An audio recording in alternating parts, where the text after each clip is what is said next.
शब्द प्रताप। परम संत सतगुरु हुजूर पापाजी महाराज अमृत कलश प्रथम सोपान।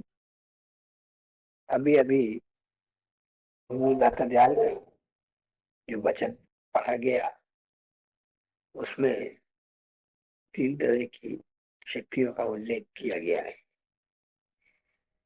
शारीरिक, मानसिक और आध्यात्मिक।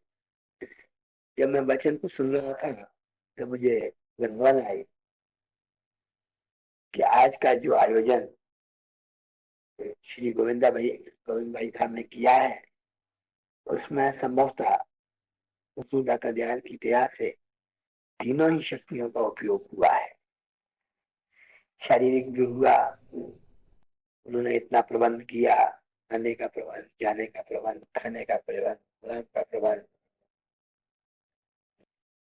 मानसिक भी हुआ और सबसे बढ़कर सत्संग का जो आयोजन किया गया उसको आध्यात्मिक अवश्य कहा जाएगा।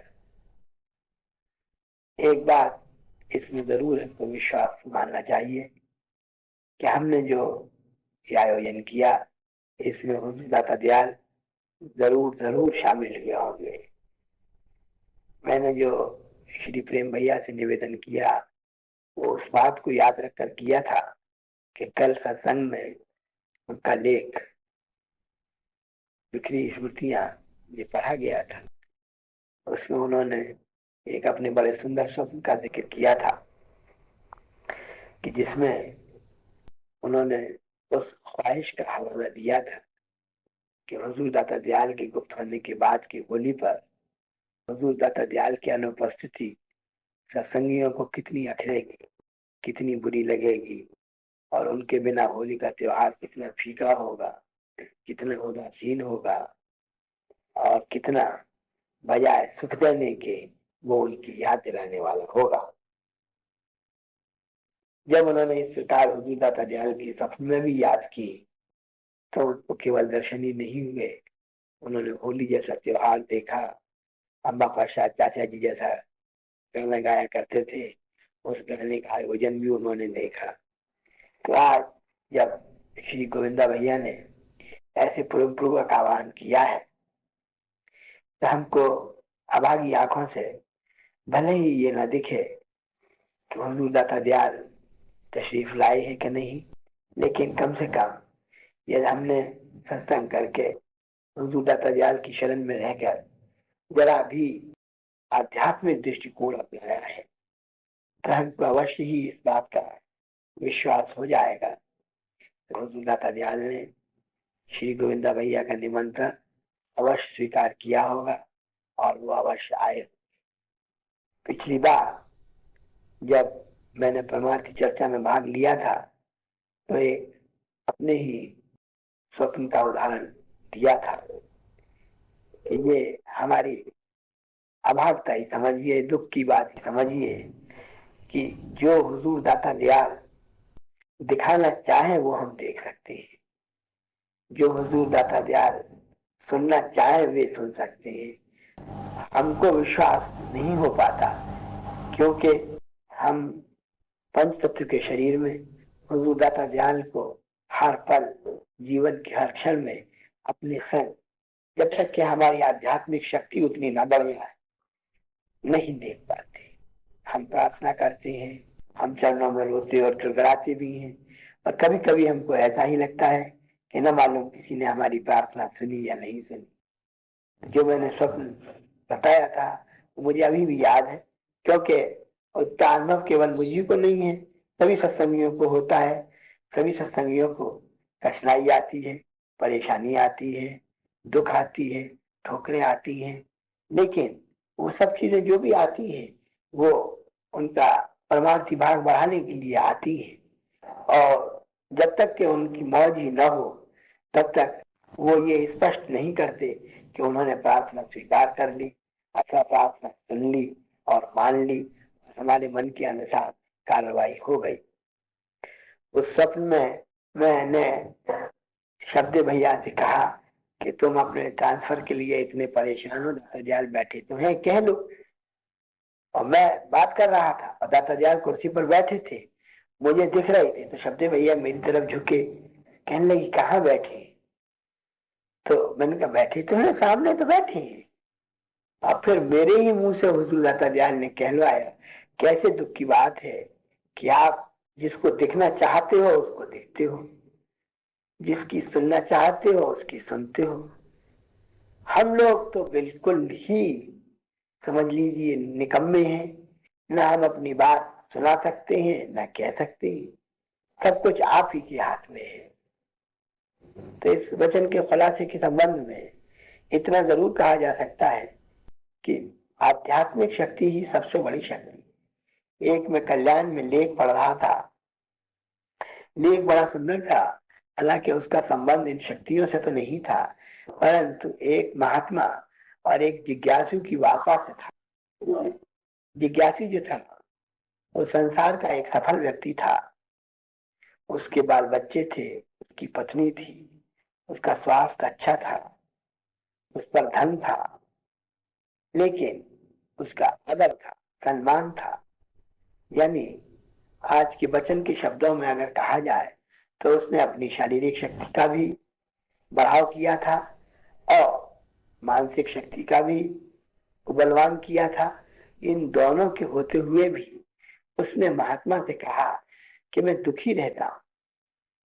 तो महात्मा जी ने पूछा कि आखिर तुम क्यों दुखी रहते हो, तुम्हारा स्वास्थ्य अच्छा नहीं है? तो उसने कहा नहीं महाराज, आपके आशीर्वाद से मेरा स्वास्थ्य अच्छा है, मैं रोज घूमने जाता हूँ, मुझे अच्छी नींद आती है, अच्छी भूख लगती है। फिर क्या बात है, बाल बच्चे तुम्हारे कहे के अनुसार नहीं काम करते?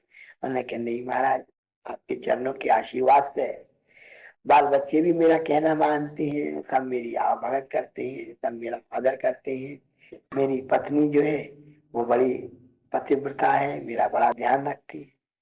क्या फिर तुमको ये दुख, तुम क्यों अपने आप को दुखी मानते हो? तो उसने कहा कि महाराज ये कारण, आप बताओ कि इतना सब कुछ संसारी वैभव होने पर भी मैं मन से दुखी हूं। तो उन्होंने जो उत्तर दिया और जो प्रश्न और किए और उसका उत्तर वो उन्होंने ये दिया, तुम्हारे मन में जो है वो सब इच्छाएं और भावनाएं जो भरी हुई है वो तुमको दुखी करती है। जो कुछ है वो भले ही तुम्हें थोड़ा बहुत सुख देता हो, लेकिन तुम्हारे मन में उससे कहीं ज्यादा है। चाहे एक काम की ले लीजिए तो कामना है, हम चाहते हैं हम अपने लड़के की शादी ऐसी जगह करेंगे, हमको अपनी शादी में दहेज में ये मिलेगा, इसको बुलाएंगे, ऐसा ऐसा प्रबंध करेंगे। वो प्रबंध नहीं हो पाता, किसी प्रकार की पड़ती है तो आपको बुरा लगता है। इच्छा पूरी जब नहीं होती तो क्रोध आता है, इच्छा पूरी होती है तो उसका अहंकार होता है और उससे और बढ़कर के काम करने की होती है। हम चाहते हैं कि लोग हमारी और वाहवाही करें और नामवरी करें। तो महात्मा जी ने बड़े सुंदर शब्दों में कहा कि इस मन में, इस दिल में जो तुमने संसारी ख्वाहिशें भर रखी है, संसारी वासनाएं भर रखी, संसारी आशाएं भर रखी कि हम बेटे से ये आशा है, पत्नी से ये आशा है, धन से ये आशा है, उन सबके स्थान पर अगर जिसका वर्णन आज दाता दयाल ने अपने इस वचन में किया, आध्यात्मिक आध्यात्मिक आकांक्षाएं, सदगुरु दयाल की हमको दर्शन हो, सदगुरु दयाल की हमको चरण प्राप्त हो, सदगुरु दयाल की हमको शरण प्राप्त हो, सदगुरु दयाल हम पर दया करें जिससे हम आवागमन के चक्कर से हमेशा को छूटे। वो जो सुनहरे दिन थे जब सदगुरु दयाल हमको मिलते थे, वो दिन दोबारा लौट करके आए, हमको फिर भी उनकी सेवा करने का मौका मिले। इस प्रकार की अगर हम भावना है, क्योंकि आखिर हृदय एक ही जगह है जिसमें या संसार भर लो या दुनिया भर लो। जैसे एक गिलास है, उसमें आप पानी भर लो, उसमें आप दूध भर लो, उसमें आप शरबत भर लो, उसमें आप अमृत भर लो। आध्यात्मिक आकांक्षाएं, आध्यात्मिक शक्तियों का बल जो है वो ऐसे अमृत के समान है जो कि हमारा हमेशा काम बनाने वाला है।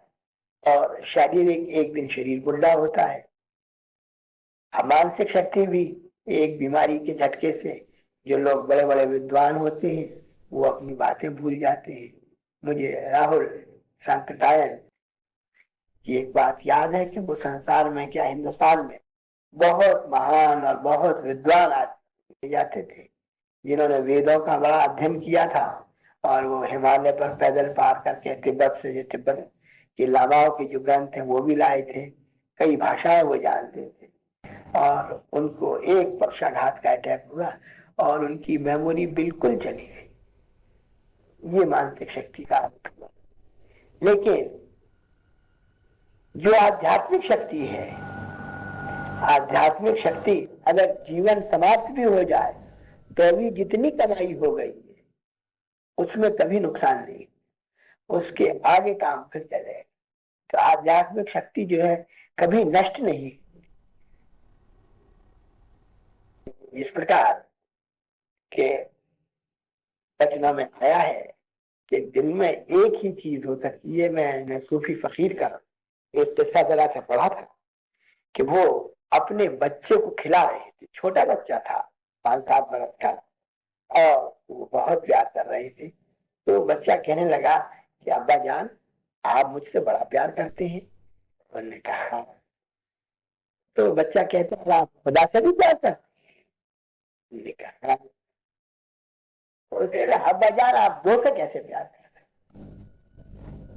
उस बच्चे की इतनी बात से उनको वैराग हो गया।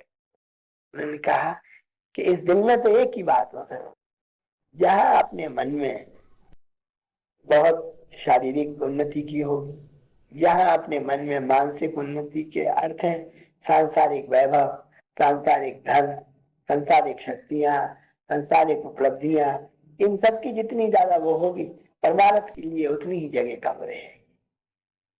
तो इसका खुलासा मैं केवल यही निवेदन करूंगा कि हुजूर दाता दयाल के वचनों के आधार पर हम सबको आज के शुभ दिन हुजूर दाता दयाल के चरणों में ये प्रार्थना करना चाहिए कि वो अपनी दया से हमको आध्यात्मिक शक्ति बख्शें, अपने चरणों की शरण बख्शें, अपनी दया का पात्र बनाए और हमको ऐसी सद्बुद्धि दे कि हम शारीरिक और मानसिक शक्तियों का लोभ छोड़कर उनके चरणों के प्राप्ति के प्रलोभन को अधिक से अधिक।